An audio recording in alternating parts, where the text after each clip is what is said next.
One of the biggest cleaning challenges around a house, and I know this because I spent years cleaning professionally, is cleaning a grimy bathtub. That soap scum, it can also build up on tiles, is quite challenging to clean, and you really need to make sure that you have an incredible cleaning product to support you. So I'm gonna show you, instead of spending a bunch of money on a tub and tile cleaner, how you can make your very own for just a few cents a bottle.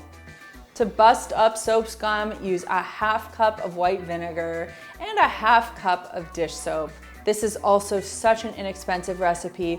I also throw in a few drops of my favorite essential oils just to help it smell a little bit better, and you know, it's got some extra cleaning properties in there too.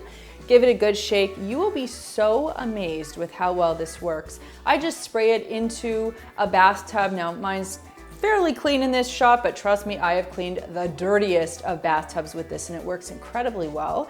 Scrubbing it with a non-scratching sponge, because this is an acrylic tub, giving it a good rinse here, and then I like to buff it dry. That's really the magic finish here. Buff it dry so you get that nice shine. Using an effective cleaning product is only half the story. You've got to use a top quality cleaning tool to really get the clean that you want.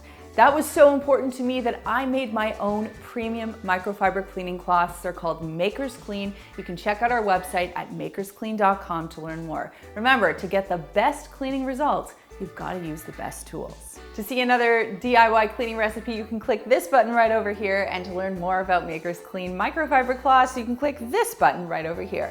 I hope you enjoyed this video, and we'll see you next time.